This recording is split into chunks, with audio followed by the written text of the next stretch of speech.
भाजपा प्रदेशाध्यक्ष सीपी जोशी मेवाड़ के दौरे पर है। सीपी जोशी ने चित्तौड़गढ़ कलेक्ट्रेट स्थित जन सुनवाई केंद्र में संसदीय क्षेत्र के लोगों के अभियोग सुने और समस्याओं का हाथों हाथ समाधान करने के निर्देश दिए। इस दौरान फर्स्ट इंडिया से खास बातचीत में भाजपा प्रदेशाध्यक्ष सीपी जोशी ने दावा किया कि प्रदेश की 5 विधानसभाओं में होने वाले विधानसभा उपचुनाव में कमल ही खिलेगा। इस दौरान भाजपा प्रदेशाध्यक्ष सीपी जोशी ने कांग्रेस पर जमकर तंज कसा। सीपी जोशी से बात की सहयोगी पीके अग्रवाल ने।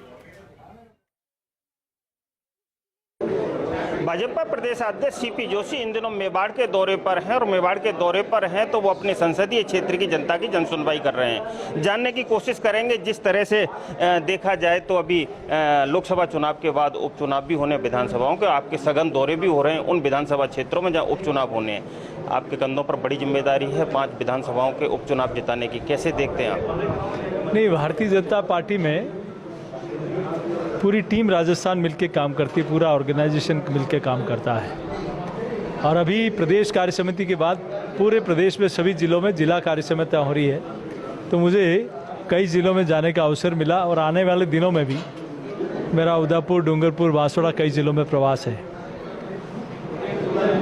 ऑब्वियसली यहाँ पार्टी के काम के साथ आने वाले नगर निकाय, पंचायत राज और उपचुनाव ये भी एक आने वाले कार्यक्रमों का हिस्सा है। तो निश्चित रूप से इन जिला बैठकों में और आगामी कार्यक्रमों में कैसे वहाँ भी भारतीय जनता पार्टी का कमल खिले, चूँकि नगर निकाय में और पंचायत राज में भारतीय जनता पार्टी अभी हुए चुनाव में भी भाजपा ने बढ़त बनाई है।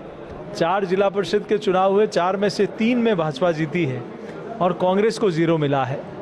हालांकि इन उपचुनाव में 5 सीटों पर लंबे समय से कांग्रेस और उनके अलायंस के पास ये सीटें रही है, लेकिन मैं सोचता हूँ कि नरेंद्र मोदी जी के नेतृत्व में और माननीय भजनलाल जी के नेतृत्व में जो ऐतिहासिक काम और इस बजट में माननीय मुख्यमंत्री जी के नेतृत्व में राजस्थान को जो सौगातें मिली हैं, निश्चित रूप से आने वाले इन 5 चुनाव में भी एक अनुकूल और बेहतर परिणाम आएंगे, ऐसा मैं मानता हूँ। लेकिन जिस तरह से अभी हाल ही में जो बजट आया है उस बजट को लेकर कांग्रेस के गंभीर आरोप ये रहे हैं कि सिर्फ बजट चुनावी बजट जैसा है, क्योंकि 5 विधानसभा में उपचुनाव होने हैं, उसके मद्देनजर इस बजट को दिया गया। मैं सोचता हूँ उस दिन में मैं भी विधानसभा के बजट जब वाचन हो रहा था, माननीय उप मुख्यमंत्री जी बोल रही थी, तब मैं भी वहाँ सदन में था।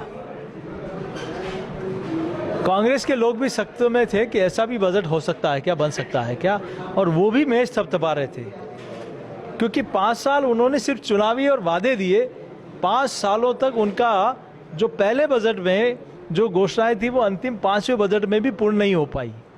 और मैं दावा कर सकता हूं माननीय मुख्यमंत्री जी के नेतृत्व में जो बजट में काम आया है, निश्चित रूप से इस सरकार में प्रदेश की जनता को समर्पित करने का काम होगा।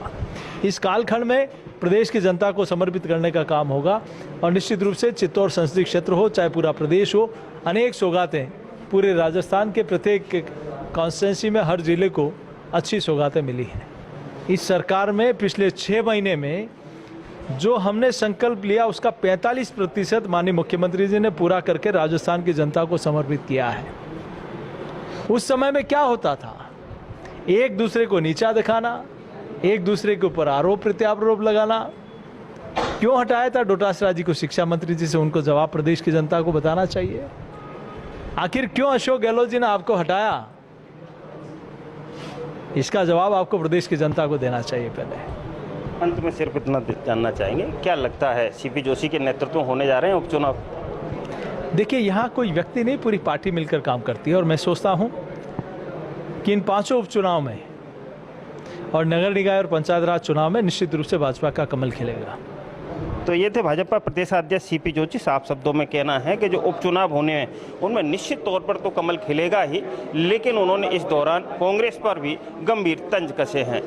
कैमरा पर्सन चंदेश जैन के साथ PK Agarwal, first India news, Chittorgarh.